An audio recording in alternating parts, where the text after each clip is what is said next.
Estamos iniciando mais um programa Semeando Saúde. E hoje quero fazer uma homenagem à nossa Cora Coralina. E vamos começar com a frase dela. Na vida, o que vale a pena não é o ponto de partida, e sim a caminhada. Caminhando e semeando, no final terás o que colher.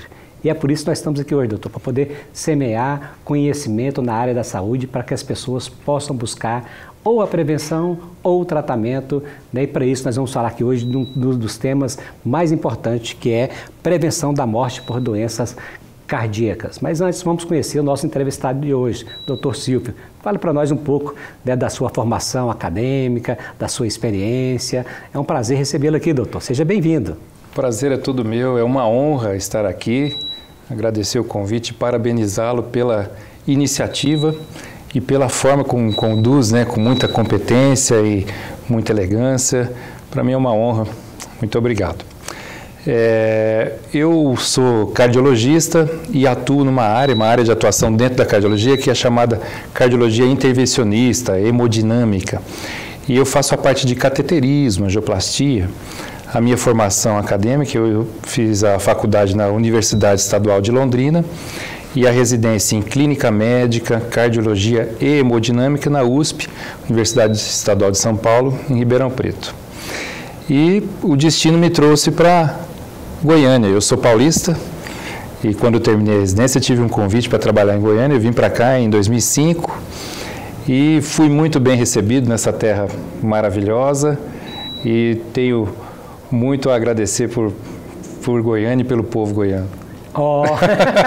Seja bem-vindo à nossa querida Goiás, nossa querida Goiânia. Eu posso te falar, né? Já é roedor de piqui, né? Né? Mas ele falou para mim, confessou aqui nos bastidores, que quem gosta mais de piqui lá é as crianças, né? As crianças adoram piqui. E eu também. Mas assim, falar, né, sobre saúde é sempre importante, né? E principalmente, né, de um tema assim que hoje é a principal causa de morte, né, no Brasil e também no mundo. Doutor, né, fale para nós um pouco da estatística das doenças cardíacas, qual a mais grave, qual a que mais mata. Sim. Bem, então, a mais temida, a mais preocupante dentre as doenças é o infarto agudo do miocárdio. No Brasil, ocorrem de 300 a 400 mil casos por ano de infarto.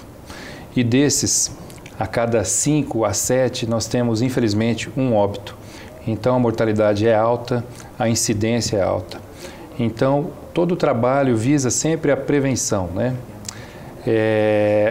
Nas últimas décadas, nós temos vendo também um aumento da incidência em indivíduos cada vez mais jovens e também em mulheres.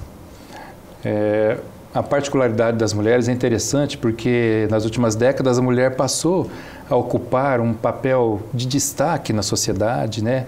Com cargos de liderança em várias instituições, mas acompanhado isso ela ficou mais exposta a alguns fatores que são chamados fatores de risco para as doenças cardiovasculares, que nós vamos comentar ao longo do nosso bate-papo aqui.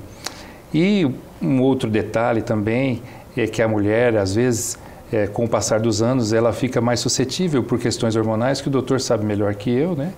Diminuição de estrogênio e acaba diminuindo o colesterol bom, aumentando o colesterol ruim. Então, estatisticamente, por estar mais exposta aos fatores de risco e por esses fatores inerentes da própria mulher, vem aumentando. Na década de 70, nós tínhamos aí uma mortalidade por infarto entre as mulheres em torno de 20%. Atualmente já chega a 40%. Não é maior do que entre os homens, mas é um número muito preocupante, que aumentou o número de infarto entre as mulheres. Então, né, um dos principais casos que estamos discutindo aqui hoje é o infarto agudo do miocárdio, chamado também de IAM, para poder resumir. Né, mas, doutor, né, vamos logo então, né, porque todo mundo quer saber logo, né, quais são esses fatores de risco aí, né? Porque já vi que um dos fatores, além desses fatores hormonais, sem dúvida, é o estresse também, né? Sim, o estresse. Fala para nós um pouco desses fatores de risco. Bom, o infarto ocorre decorrente, na grande maioria dos casos, de uma doença que é a aterosclerose. A aterosclerose pode se desenvolver ao longo da vida e ela é influenciada por fatores, os chamados fatores de risco. Dentre eles, diabetes, hipertensão, colesterol aumentado, obesidade, sedentarismo, né, a falta de exercício físico, idade avançada, genética, história na família, estresse emocional.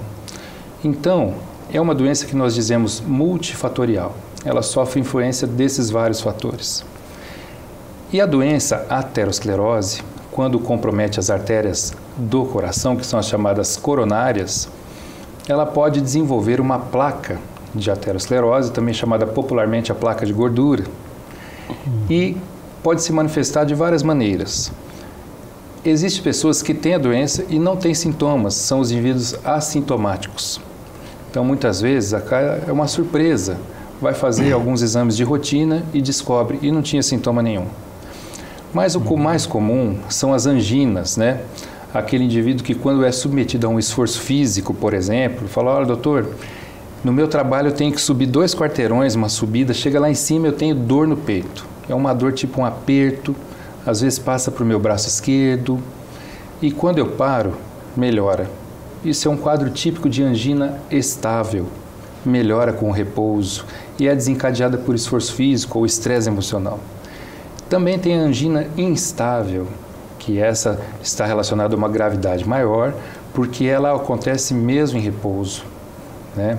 Ou outros fatores também que influenciam. A outra manifestação é o infarto agudo do miocárdio. Nas artérias, onde desenvolveu aquela placa de gordura, vamos dizer assim, de aterosclerose, em determinado momento pode ocorrer a formação de um trombo, um coágulo. E aí interrompe abruptamente o fluxo, né, de sangue naquela artéria, e o músculo do coração sofre uma falta de sangue, falta de oxigênio, falta de nutrientes que leva ao infarto. É uma situação extremamente preocupante, é um tratamento de urgência.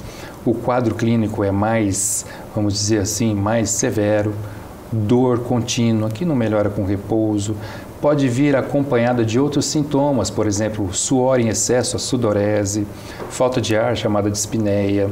Às vezes a pessoa pode perder a consciência.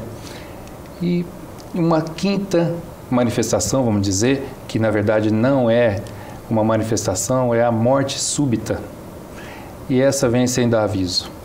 Então, por definição, a morte súbita é a morte que ocorre em indivíduos dentro das primeiras 24 horas, indivíduos previamente saudáveis. Ou uma morte não testemunhada, mas indivíduo visto em boas condições de saúde nas últimas 24 horas. Então, se foi na primeira hora, indivíduo previamente saudável, morte súbita. E aí nós chegamos naquilo que o senhor disse, né? Uma mortalidade do infarto aí de 300 a 400 mil casos por ano no Brasil, e ela vai de encontro com a incidência de morte súbita, 320 mil casos por ano. Então, a principal causa de morte súbita é o infarto agudo do miocárdio. O doutor Silvio já falou para nós de alguns sinais e sintomas, né?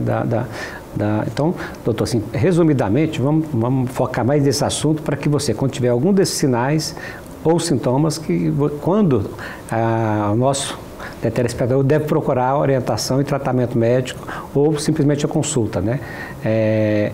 Tem muitas das vezes a gente acompanha, né, e tem histórias de pacientes que simplesmente, né, hoje é até clássico isso, né, a pessoa está com dor no braço esquerdo, então procura logo o médico, é um sinal de...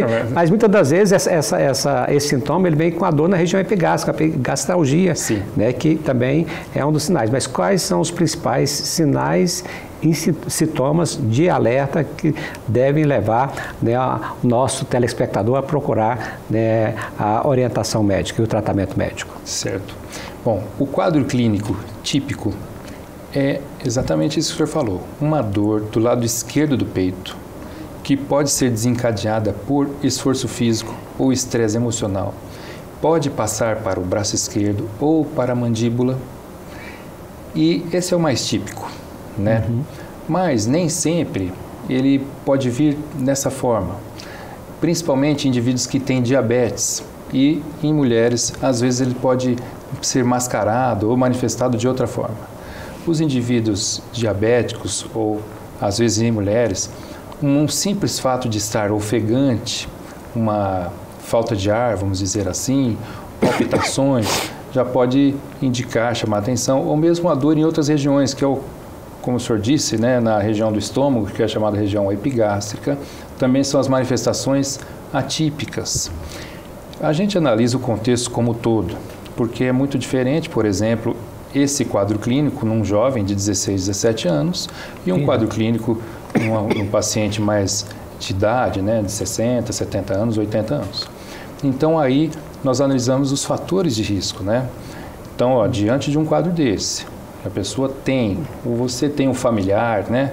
Fala, olha, meu tio, meu avô está se queixando que está com uma dor no peito quando ele vai fazer um esforço, passa para o braço, e ele tem que ser investigado imediatamente, porque há alta probabilidade de se tratar de uma doença do tipo aterosclerose com comprometimento do coração. Doutor Silvio, mas uma coisa agora vamos arrochar aqui agora, porque na realidade é o seguinte, mas vamos naqueles casos, vamos colocar, quando tem sinais e sintomas, você já orientou muito bem, agora quer falar assim, quando, né, que o paciente que nunca teve nada, ele nunca sentiu nada na vida, quando que ele deve começar, em qual idade ele deve começar a fazer uma avaliação cardíaca? Certo.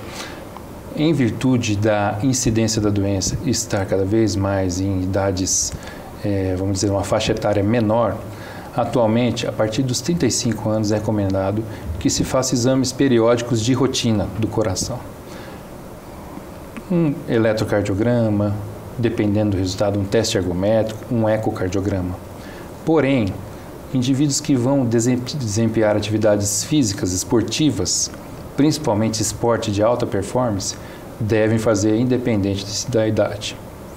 Então é comum, assim, a gente às vezes receber algum paciente, o pai acompanha um jovem que vai iniciar numa escolinha de futebol e fala, doutor, eu preciso de um atestado. Fala, não, ótimo, a gente conversa, faz uma anamnese, investiga a história de morte súbita na família e lança mão de alguns exames. E às vezes o pai não gosta, fala, não, menina não precisa de exame nenhum. É um coquinho. Não precisa de exame nenhum, mas a rotina inclusive os clubes, né, eles exigem. A gente tem muita história de morte súbita, inclusive durante as partidas no jogo. Né? Qual, assim, agora vamos medir, né, qual que é a eficiência de um simples eletrocardiograma nesse diagnóstico, até onde ele é eficaz. Tá. Também depende do contexto, da idade do paciente, dos fatores de risco. Um paciente assintomático, que não tem fatores de risco, com o eletrocardiograma normal, a gente diz que ele tem um alto valor preditivo negativo. Ele foi negativo, a gente pode confiar. Mas, como o senhor sabe, na clínica é soberana, né? O paciente tem fatores de risco, tem sintomas e vem um eletro normal, a gente fala, olha, tem que investigar mais. Tem que investigar mais. Aí qual que seria o próximo passo? Se ele tiver condições de fazer esforço físico, um teste ergométrico, se os sintomas dele são de angina, um teste ergométrico, ou outras provas de isquemia, ecocardiograma de estresse, cintilografia, ressonância, né? Seria o próximo passo. Que hoje em dia, graças a Deus, nós temos aí uma grande disponibilidade. Né? E a cineangiocoronariografia, até quando seria indicada? Tá. A cineangiocoronariografia, conforme o Dr. Jorge falou, que é o popular cateterismo cardíaco, é quando um desses testes, um desses exames, vem uma alteração que é sugestiva. Aí ele vai para o cateterismo. Então, vou fazer uma orientação aqui para o nosso público, ver se eu concorda comigo. Acho que hoje virou moda, todo mundo quer fazer academia, atividade física. Então, nós queremos aqui aconselhar a todos que vão fazer atividade física que façam a avaliação, né, cardiológica antes. Estou correto, doutor? Corretíssimo, né? Corretíssimo. É essa a nossa recomendação, que nem o senhor falou, né, morte súbita em jovens, às vezes com transmissão ao vivo pelas redes sociais, é uma catástrofe e que talvez poderia ser evitada.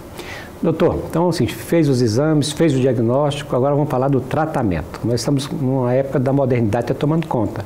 Né? Quais são hoje os principais tratamentos para que possa fazer aí o tratamento do IAM? Né? Certo. Bom, quando se trata de infarto, é um tratamento de urgência que tem que ser submetido a um cateterismo cardíaco e desobstrução da artéria, que é a chamada angioplastia, com implante de stents. Isso é mandatório. E o tempo é diretamente relacionado à sobrevida. Então é uma condição de urgência. Então o tratamento do infarto agudo do miocárdio é igual cateterismo cardíaco de urgência, certo? Mas e o pós? Muitas vezes a gente recebe pacientes que não tiveram acesso ao tratamento ou por desconhecimento ou porque não tiveram oportunidade em áreas remotas e passou o tempo, a oportunidade de se beneficiar desse tratamento. Aí nós temos que fazer uma recuperação, um condicionamento com tratamento medicamentoso, exercício físico programado, dependendo do que aconteceu com ele. Doutor, tem alguns casos que o paciente, a obstrução é tão grande que não dá mais para colocar o stent. Nesse caso, a gente tem que partir para as pontes de Sim. Então, assim, no geral, a doença cardiovascular, ela tem o tratamento clínico, medicamentoso, que são as mudanças dos hábitos de vida e tratamento das condições que são os fatores de risco, os antihipertensivos, os hipoglicemiantes, remédio para colesterol. Tem o tratamento percutâneo, que é a angioplastia com implante de stents, e tem o tratamento cirúrgico. Muitas vezes é uma condição que não permite que se faça um tratamento com implante de stents, apesar de que cada vez mais com a tecnologia e os materiais cada vez mais específicos, consegue se tratar sem ter que ser submetido a uma cirurgia. Mas nós temos ainda a cirurgia cardíaca para esses casos que não é possível. Doutor Silvio, também nós falamos aqui do diagnóstico, do tratamento, né, e agora vamos nas medidas. Quais são as suas principais orientações para que as pessoas tenham cuidado, tanto o diabético quanto a pessoa em comum, para poder evitar que ela tenha mais facilidade de desenvolver as doenças cardíacas? Certo. Os hábitos de vida saudáveis, eles valem não só para a prevenção do infarto, como para várias outras doenças, e para manter mesmo uma longevidade. Primeiro, os hábitos alimentares, Então, tudo em excesso nós devemos evitar. Os carboidratos, açúcar, refrigerante, doce, é proibido? Não é proibido, mas em excesso vai começar, mas eu não sou diabético, mas vai ganhar peso, que já é um outro fator de risco, a obesidade. Então, os hábitos de vida, que evitar excesso de gordura, excesso de carboidratos, já é um primeiro passo. O tabagismo proibitivo. O tabagismo, benefício nenhum, pelo contrário, fator de risco para várias doenças, e câncer de pulmão, vários tipos de câncer de laringe, doenças cardiovasculares. E quando a gente fala cardiovasculares, não só o infarto, o acidente vascular cerebral. Tabagismo está proibido mesmo. Fala, mas doutor, quando que eu fumo? Qual que é o momento de eu parar de fumar? É agora. Não é amanhã. Era ontem. Tem que parar. Então, alimentar, não ao tabagismo, exercício físico, cada vez mais. Mas eu gosto de natação, ótimo. Eu gosto de futebol, caminhada, ótimo. Exercício físico, porque o exercício físico, ele melhora o nível glicêmico, o nível de açúcar no sangue, melhora o colesterol, estabiliza a pressão para aquele indivíduo que é hipertenso, evita ou diminui o risco de obesidade, só tem benefícios. E o estresse emocional, que infelizmente a gente está exposto aí, E esse também é um outro... Então, a falta de dinheiro dá problema cardíaco também, E se dá. Se dá. Doutor, então, e o sal nisso tudo, a hipertensão arterial? Assim, o sódio, para o indivíduo que é hipertenso, o sal também, ele tem que ser controlado de forma rigorosa. E só mais até uma curiosidade que muitos têm, eles costumam dizer muito que o AS, seria até uma boa prática da pessoa que tem mais risco de poder tomá-lo uma unidade de 150 miligramas, mais ou menos, diariamente. Isso é verdade? É verdade, é verdade, mas assim, existe a prevenção primária e a prevenção secundária. A prevenção secundária é para o indivíduo que já teve alguma condição. Ele teve um infarto, ele fez uma angioplastia, ou ele tem uma ponte de safena, ou ele teve um acidente vascular cerebral, um AVC, popular AVC. de um tipo que chama isquêmico, ou ele tem múltiplos fatores de risco, dentre eles o diabetes. Essa é uma prevenção secundária, está indicado, e benefício comprovado desde a década de 80, na dose de 81 miligramas a 325. Nós temos a apresentação aí de 100 miligramas, fica mais prático. Então, na verdade, é obrigatório ele tomar essa. Mas a prevenção primária, para o indivíduo que nunca teve, os estudos mostraram que não tem benefício. Fala, eu nunca tive nada, mas já não é bom eu começar a tomar S? Não mostraram benefício nessa condição. Mas mal também não faz? Pode fazer mal para o sistema gastrointestinal, gastrite, né? Alguns indivíduos têm até alergia. Então, a indicação é mais para quem já teve alguma coisa. Nós estamos aqui falando sobre, né, morte por doenças cardiovasculares e recebendo aqui o Dr. Silvio. Nós estamos já encerrando, Dr. Silvio. Eu queria desde já agradecê-lo, né? Tenho certeza que nós viremos aqui com o senhor outras vezes. Né? O senhor tem mais alguma orientação para nós? Eu também queria agradecer e para mim é uma honra, dizer mais uma vez que é uma honra estar aqui, parabenizá-lo pela iniciativa e pela excelência com que desempenha essa função. Nós estamos aqui, né, como deputado estadual, né, na Assembleia Legislativa, apresentando projetos de lei, né, que visem a melhorar a qualidade de vida das pessoas. E nós entendemos e criamos esse programa Semeando Saúde porque entendemos que essa sementinha do conhecimento ela pode beneficiar as pessoas para que elas procurem, né, um tratamento médico, orientação médica, que vai ser melhor e mais fácil se ela tiver o conhecimento do risco que ela pode estar correndo. Né? Então, fica aí a nossa contribuição. E assim, nós estamos encerrando com muita alegria mais um programa Semeando Saúde. Até a próxima!